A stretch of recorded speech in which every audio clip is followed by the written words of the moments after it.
Hi hello friends, Shri Swami Samarth. तर friends, मी 2-4 दिवसाच्या आधी एक व्हिडिओ अपलोड केलेला होता, ज्यामध्ये बेसिक गोष्टी ज्या आहेत क्रोशा बनवताना ते सांगितलेलं होतं. तर आपण एकदम बेसिक अशी डिझाईन बघूया. तर त्यासाठी लागणारं साहित्य आहे, हे 6 पदरी दोरा घेतलेला आहे. आपला साधा जो थ्रेड असतो, साधा म्हणजे आपला ह्याचा थ्रेड, एम्ब्रॉयडरी करायचा थ्रेड जो आहे तो. त्याचबरोबर 2 कलरचे घेतलेले आहेत. जे मला पाहिजे होतं ते 6 पदरी दोरा काढून घेतलेला आहे. 6 पदरी दोरा कसा काढायचा याचा व्हिडिओ पाहिजे असेल तर नक्की कमेंट करा. तर बीड्स घेतलेले आहेत आणि सुई घेतलेली आहे, कटर घेतलेला आहे आणि गोंडे बांधण्यासाठी म्हणून सिल्वर कलरचा थ्रेड वापरलेला आहे. तर सुरुवातीला इथे आपण लॉक करून घ्यायचं आहे व्हिडिओमध्ये दाखवल्याप्रमाणे. आधी सुरुवातीला गाठ बांधायची आहे 6 पदरी दोऱ्याची, नंतर कपड्याच्या खाली ठेवून असं व्हिडिओमध्ये दाखवल्याप्रमाणे दोरा आधी कपड्याला लॉक करून घ्यायचा आहे आणि हीच प्रोसेस नंतर पण आपल्याला यूज करायची आहे. इथे मी 4 ते 5 साखळ्या करून घेतलेल्या आहेत. किमान 3 ते 4 घ्यायच्या, जास्तीत जास्त 5 पर्यंत तुम्ही घेऊ शकता.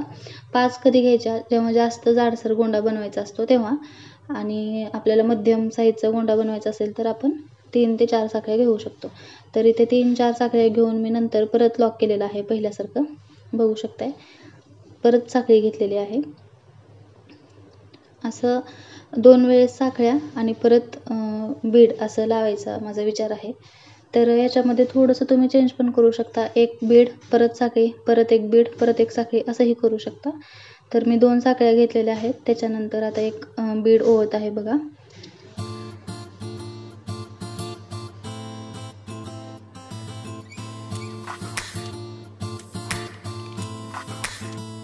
बीड ओवताना ही घाई गडबड अशी होतेच.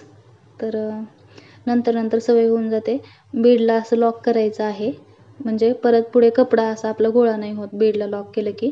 बीडसाठी जेवढा दोरा लागतो तेवढा तिथेच लॉक केल्यामुळं घेतो तो दोरा, आणि परत आपण तसंच जर केलं ना तर बरोबर कपडा आपला गोळा वगैरे होत असतो.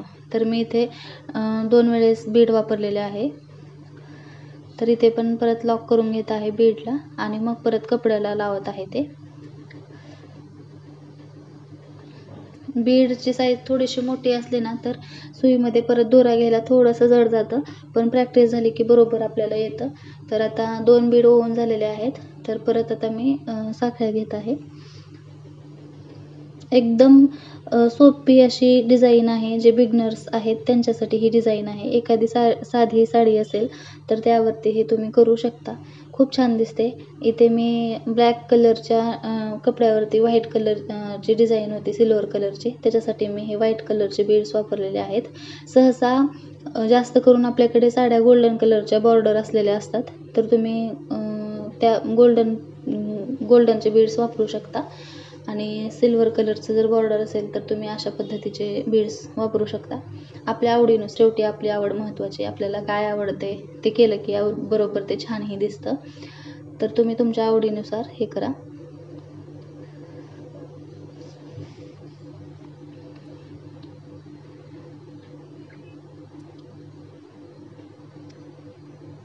थोडंसं इथं म्हणजे होतंच, म्हणजे मी खूप स्टार्टिंगला जेव्हा करायचे तेव्हा पण माझ्यासोबत असंच व्हायचं. पण आपण नेहमी एकच टाईपची बीड वापरत नाही ना, तर हे वापरात नवीन म्हणजे असेल ना तर असं होतं. व्हिडिओमध्ये दाखवल्याप्रमाणे थोडे पेशन्स ठेवून केलं की बरोबर येते सुद्धा. त्याच्यामुळं वेळ लागतो थोडं, पण येतं. तर 2 बीड परत लावून घेतलेले आहेत. अशाच पद्धतीने मी संपूर्ण ह्याच्यावरती हे असं लावून घेतलेलं आहे. आणि आता इथे लॉक करायची वेळ आलेली आहे. तर 2-3 एक्स्ट्रा साखळ्या घ्यायच्या आहेत आणि जो पुढचा दोरा आहे तो दोरा असा कट करायचा आणि तो दोरा नंतर मागच्या बाजूने काढायचा आणि नंतर तो दोरा खेचायचा, म्हणजे आपली ती गाठ जी आहे ती फिक्स होते. हे जे गाठ आहे ते नंतर तुम्ही कपड्याच्या आतल्या बाजू थोडंसं फॅब्रिक ग्लू लावून चिटकवू शकता, किंवा नंतर लास्टचा जो गोंडा असतो त्या गोंड्यामध्ये ते मिक्सही करू शकता. तर इथे मी 70-80 पदर दोरे घेतलेले आहेत, त्याला डबल फोल्ड केलेलं आहे. तर नाही, 70-80 नाही घेतलेले आहेत मी, खूप कमी घेतलेले आहेत, कारण मी हे फक्त डिझाईन तुम्हाला बनवण्यासाठीचा व्हिडिओ बनवलेला आहे. हे नंतर माझं वेस्ट होणार आहे, त्याच्यासाठी मी काही जास्त दोरे घेतलेले नाही आहेत. पण तुम्ही जेव्हा साडीवर करता तेव्हा किमान 70 ते 80 पदरी दोरे घ्यायचे आणि नंतर डबल त्याचे होतात, 160च्या वगैरे आसपास डबल होतात. तर ते जास्त छान दिसतं. तर छानपैकी आपलं गोंडा जेवढ्या लांबीचा पाहिजे तेवढं घ्यायचं आणि हे जरी थ्रेड आहे ना ते थोडंसं म्हणजे जास्त स्ट्रॉंग नाही आहे, त्याच्यासाठी मी त्याचे 2-3 पदर असे घेतलेले आहेत.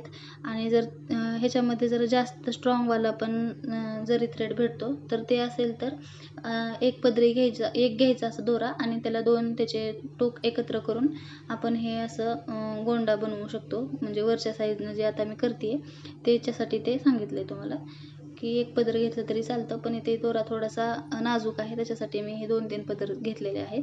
तर अशा पद्धतीने 2-4 वेळेस आपण नॉट घातल्या की नंतर पुढच्या बाजूने किंवा मागच्या बाजूने आपण त्याला हे करू शकतो, म्हणजे स्टॉप करू शकतो ही प्रोसेस. तर मी बहुतेक पुढच्याच ह्याच्याने केलेलं आहे, पुढच्याच बाजूला. ते तसं केलं की छान दिसतं, गोंड्यामध्ये आकर्षक दिसतं. म्हणजे आता काळा गोंडा आहे तर त्याच्यामध्ये हे सिल्वर कलरचं जर असेल पुढच्या बाजूला ते मिक्स असल्यानंतर छान पण दिसतं. तर अशा पद्धतीने ह्याच पद्धतीने मी संपूर्ण डिझाईन पूर्ण केलेली आहे. तर ही डिझाईन एकदम सोपी आहे, बिगनर्ससाठी आहे. तर व्हिडिओ कसा वाटला ते कमेंट करून सांगा. व्हिडिओला लाईक करा, शेअर करा आणि असेच वेगवेगळे डिझाईन्स पाहिजे असतील तर नक्की कमेंट करून सांगा. हा संपूर्ण व्हिडिओ पाहिला त्यासाठी मनापासून धन्यवाद. भेटूया अशाच सुंदर व्हिडिओसोबत. Thank you. Thank you so much for watching. Bye bye.